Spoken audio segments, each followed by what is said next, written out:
bonsoir, bienvenue sur cette nouvelle vidéo, une vidéo exceptionnelle parce qu'encore jamais réalisée dans tout ce YouTube jeu. C'est une review d'un tome. Vous connaissez bien sûr les reviews des scans, des chapitres, mais je pense que vous n'avez jamais vu de review de tome et je suis là pour vous en proposer parce que déjà je lis pas les scans et de deux, en tome c'est plus condensé, c'est plus fluide, la machine tourne mieux, voilà. Donc je vais pas commencer avec le dernier tome sorti en France actuellement, le tome 78, mais un peu avant pour avoir une certaine continuité en fait et pour faire plus de vidéos bien évidemment. Donc aujourd'hui c'est, comme je vous l'ai dit, le tome 76 qui s'appelle Poursuis ta route, qui est, je le qualifierais d'un tome un tome intermédiaire entre deux actions en fait. Voilà, on se rappelle dans le tome 75 que Usopp avait tout détruit en faisant tomber dans les pommes Sugar. Et donc là, on a la suite, on a un peu tous les éléments qui se rassemblent pour arriver au combat final, bien sûr, entre Luffy et Doflamingo. Mais reprenons au début du tome. Je compte faire une review linéaire et après un petit récapitulatif à la fin, mon bilan global sur le tome en fait, voilà.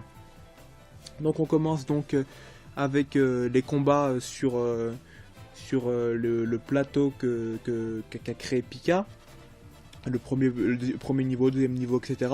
Entre les combattants du Colisée et les généraux de l'armée de Doflamingo, voilà, de la Doflamingo Family.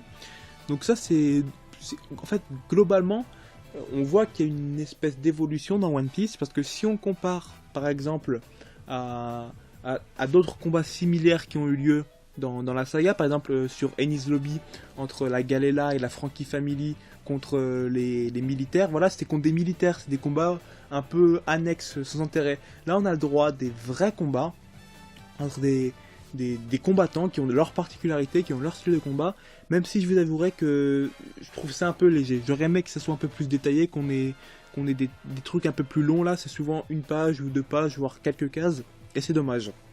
Même si bien entendu, on va le voir dans les tomes suivants, il y a des combats un peu plus développés. C'est généralement les gros combats, hein, Dom Chinjao, etc., etc. Donc on a ça. Ensuite on bifurque sur les nains. Les nains qui vont détruire l'usine de Smile, enfin cette usine qui devait être détruite depuis le départ, c'était le plan de ne pas détruire l'usine, et enfin on y arrive. Ça fait plaisir pour les nains, ce peuple que j'adore, hein. J'adore vraiment les nains dans One Piece, je trouve que c'est un des meilleurs peuples. Pour plein de choses, hein, parce qu'ici, pour leur naïveté, pour le fait qu'ils osotent, etc. Ça fait plaisir de voir des personnages avec des cheveux sur la langue, je vous garantis. Après, on découvre enfin Kanjuro. Kanjuro, c'est un personnage dont on nous parle depuis le tome 68-69, par là, je crois, qui est un des trois acolytes avec Momonosuke de Kinemon, donc avec Kinemon, Momonosuke, Kanjuro, donc, et l'autre c'est Haruto, je crois, quelque chose comme ça. Et j'aime beaucoup le chara design de ce personnage. On voit qu'en fait, Oda, pour ces personnages samouraïs, il a exploré différentes périodes du folklore japonais. Si Kinemon et Momonosuke c'est plus les estampes graphiques d'Okusai par exemple, là Kanjuro il ressemble vraiment au personnage du théâtre Kabuki. D'ailleurs la première conversation entre Kinemon et Kanjuro, elle est directement inspirée de ce théâtre, même si nous occidentaux on peut pas vraiment comprendre vu qu'on baigne pas dans cette culture là, mais apparemment ça fait référence à quelque chose d'assez marrant. Et en plus son pouvoir, je le trouve sympa, c'est marrant qu'il dessine mal et que ses créations prennent vie. J'ai l'impression de voir comment ça va être développé, même si on voit bien un oiseau des échelles, mais dans les arcs suivants si ça va rester quelque chose d'annexe ou si ça va être un peu plus développé. Donc on rebifurque sur des combats, on voit des alliés de Luffy perdre, des alliés de Luffy être en position de force. Ça aussi c'est sympa, qu'il n'y ait pas que les gentils qui gagnent, entre guillemets, et qu'il y ait aussi les méchants. Et donc après on voit le retour de Sugar. Donc Sugar était en vie, et elle s'est remise de ses émotions. Et je vous parlerai après un peu plus tard comment dire, de mon avis sur entre guillemets le combat Usopp Sugar, vu qu'il va arriver à son dénouement un peu plus tard. Et après, gros moment de Zoro, hein, Zoro qui... En fait, je crois que Zoro, il s'est dit, à partir du nouveau monde, je ne vais faire que des grosses actions pour choquer la concurrence, voilà. Et là, il nous sort une nouvelle technique, le 1080 Clecha Slash, où il arrive à découper en deux la géante statue. Enfin, pas vraiment en deux, il fait une énorme entaille dans la statue. Et il blesse en même temps que Pika, et il nous affirme qu'il a compris son pouvoir. Donc là, je crois que c'est la première fois que Zoro a affaire à un adversaire du genre, c'est-à-dire un adversaire à pouvoir. Donc, où il doit comprendre comment fonctionne le pouvoir et où est le point faible. Surtout que lui, il a une manière caractéristique de se battre, hein, c'est avec les sabres, donc il peut que couper. Et là où contre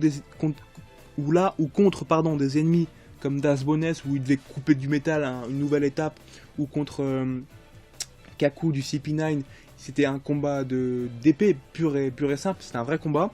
Là, il y a une étape de réflexion de la part de Zoro, et ça fait plaisir de voir ça chez ce personnage.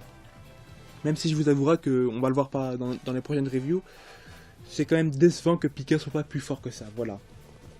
Après, on retourne sur, comment dire, le combat un peu gag de l'arc, c'est entre Franky et Senior Pink.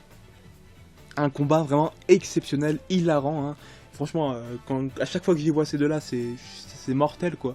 Deux mecs qui se prennent pour... En fait, comment expliquer ? Ils ont des principes de la virilité assez particuliers, genre le 1 contre 1, ils se laissent prendre les coups de l'autre pour affirmer leur puissance, etc., etc. Mais d'un autre côté, ils sont ridicules, hein. D'un côté, on a un mec en couche-culotte, et de l'autre, on a un mec en slip. Ça crée des situations, comme on le voit avec l'Aspirène, superbe jeu de mots, où Franky l'embrasse parce que elle interrompt leur combat, etc. Vraiment sympathique. Après, je vais pas vous parler de Mancelli, vu que j'aurai l'occasion de le refaire dans le prochain Dome, et ce sera, je pense, un peu plus intéressant. Mais je vais vous parler de quelque chose que je trouve qui est aussi... est arrivé avec le nouveau monde, c'est où là on le sent vraiment, c'est les multiplications d'intrigues et leur croisement. Et je vous rappelle que Rebecca, Robin et pas Bellamy, comment il s'appelle, le cannibale, c'est Bartholoméo, pardon, comment j'ai pu oublier son prénom, Bartholoméo, donc ils doivent se rendre sur le plateau pour donner à Luffy la clé des menottes de Trafalgar Law. Et donc, ils se font attaquer et ils arrivent au 3e niveau. Et donc, ils doivent se battre avec Cavendish contre Gladius. Donc, à la base, il y avait un combat Cavendish-Gladius. Et même contre en général, les combattants du Colisée contre les généraux de la Don Flamingo Family. Et il y avait deux intrigues, donc, j'espère que vous comprenez. Hein. Il y avait deux intrigues et Oda arrive à les mélanger, à les faire se bifurquer en continuant une autre, etc. Et donc, d'un côté, ça peut donner un aspect très compliqué de vraiment tout comprendre. On peut rapidement perdre le fil, on peut se dire, mais attends, lui il était pas là, etc. Mais moi je trouve que ça densifie le récit et ça donne des situations assez intéressantes et assez imprévisibles. En parlant d'imprévisibilité, je vais vous parler maintenant d'un gros combat. C'est celui entre Sabo et Fujitora. D'ailleurs, on peut voir que c'est un gros combat dans la mise en scène des cases du manga. C'est que les cases de ce combat sont toutes géantes. Hein. Évidemment, les deux ont un pouvoir incommensurable. Un, il fait tomber des météorites du ciel, il contrôle la gravité. L'autre, il contrôle le feu, avec ses doigts, il casse tout. Donc, on voit des bribes de ce combat, mais franchement, moi je trouve ça assez cool de voir ce déferlement de puissance. Et donc voilà. Quant à l'issue du combat, hein, Fujitora dit bien que là ils sont en train de s'amuser, entre guillemets, que c'est pas un vrai combat, c'est juste pour assurer leur rôle, et voilà. Et je vous ai esquivé, mais avant on avait eu un petit passage avec Rebecca. Et donc là, on retrouve, voilà, une autre intrigue. L'intrigue Rebecca, Diamante, Kyros, le jouet soldat, et même Scarlett on va dire. J'aurai l'occasion de revenir sur cette intrigue dans une vidéo où je pense une vidéo de mon avis sur l'arc en entier. Mais vous avouerez que ça m'ambiance pas trop en fait. Je suis un peu en retrait par rapport au personnage de Rebecca, là où par exemple le personnage de Vivi me tiraillait, enfin je trouvais son histoire super triste, etc. Rebecca un peu moins, même si j'adore Kyros, j'adore Scarlett. Scarlett surtout j'aime beaucoup, même si on la voit rien du tout, hein, mais j'aime beaucoup ce personnage. Mais Rebecca, pas trop. Pas trop, j'ai du mal à rentrer dans... J'ai du mal à ce qu'elle m'émeut en fait. Je suis un peu en retrait par rapport à ça, voilà. Vous avez un peu mon avis dessus. Et là enfin, une des grosses scènes de ce chapitre, c'est le lancer de Usopp. Alors là je suis obligé de revenir sur le premier entre guillemets combat Usopp contre Sugar. Et la conclusion m'avait déçu. Le fait que Usopp fasse tomber dans les pommes Sugar comme ça, pour moi ça ne rendait... En criant, en mangeant la boule de Tatabasco, pour moi ça rendait pas justice au personnage. Et ça rendait pas... Enfin, on se disait, attends, il s'est vraiment entraîné 2 ans et il gagne comme ça au final, etc. Faut que j'arrête de dire etc. Donc il gagne comme ça en mangeant du piment. Et là, Usopp nous sort un grand moment avec un petit discours sur son capitaine Luffy, comme quoi il ne peut pas prendre la mer, repartir sur la mer sans lui. D'ailleurs, on avait eu un même discours du genre de Nico Robin. On voit leur attachement au personnage de Luffy à leur capitaine. Et ça fait plaisir. Et donc là, il doit viser à des milliers de mètres une fenêtre pour sauver Luffy, pardon. Il est bien sûr assisté de Rebecca qui l'aide grâce à son pouvoir de vision super loin. Et même, il développe ce qui ressemble à du haki de l'observement. Et ça, c'est un grand pas pour Usopp. Je pense que si il ne l'a pas développé sur l'île où il s'est entraîné avec Heraclesen, je pense que c'est pour qu'Oda nous explique un peu comment le haki fonctionne. Je pense d'ailleurs qu'on le verra avec les autres personnages. Je vois bien le haki de l'armement pour Chopper par exemple, ce serait sympa. Ou alors pour Franky. Mais là, donc, Usopp évolue comme jamais. Encore une fois, il y avait une scène du genre sur l'Arcanis Lobby où Usopp était, comment dire, un peu délaissé parce qu'il pouvait pas se battre contre des monstres comme Jabura, Lucci ou Kaku. Et donc Zoro il lui disait, c'est pas vraiment ton rôle ça, va faire là où tu es fort. Et justement il était allé attaquer Spandam et les militaires sur le pont là depuis la tour de contrôle ou je sais plus quoi. Et là c'est à peu près la même chose. En termes de tir, Usopp il est imbattable et donc il le prouve encore une fois. Son rôle c'est ça, sa force c'est ça. Faut pas qu'on aille le chercher sur les combats puisque c'est pas son domaine de prédilection. Voilà, demandez-lui des tirs. Voilà. J'espère qu'il y aura pas trop de situations de ce genre où la seule solution c'est que Usopp tire dans un interstice de 1 mm, etc. Je veux voir le personnage se développer dans cette idée-là, mais pas uniquement dans cet ordre-là. Et d'ailleurs, à la fin, Rebecca lui sort... Violette, excellent personnage que j'aime beaucoup. Hein. Violette lui sort, tu es un héros, Usopp, tu as gagné, voilà. Alors que la bataille n'a même pas commencé. Enfin, la bataille finale n'a même pas encore commencé. En parlant de cette bataille finale, tous les pions sont en place. Doflamingo, Trafalgar Law et Luffy. Et donc le combat commence un petit peu. Mais pour qu'on puisse en saisir les enjeux, tac, flashback de Trafalgar Law. Flashback dont je pense que je vais parler dans la prochaine review pour avoir l'intégralité. Mais là on voit vraiment... que c'est une histoire, enfin on le sentait déjà avant, hein, bien sûr, par leur dialogue et tout, que c'était pas une histoire de quelques mois, voilà, c'est une histoire qui date de longtemps, qui a laissé des marques à Trafalgar Law principalement. Regardez bien le Jolly Roger de Trafalgar Law, c'est un sourire, on en reviendra avec ça. Son équipage, c'est l'équipage du cœur, donc vraiment c'est un point important dans la vie de Trafalgar Law. Et on revient dessus, on apprend son, comment dire, enfin pas sa genèse, son enfance, voilà, il a grandi dans une ville où une maladie est tombée à cause du gouvernement mondial. Comme quoi on voit que le gouvernement mondial dans l'univers de One Piece, hein, il a fait des choses assez salaces. Hein. Il a un rôle dans le flashback de Luffy, le flashback de Nico Robin, le flashback de Franky. Voilà, très sympa ce gouvernement, vivement qu'on en apprenne sur le siècle perdu.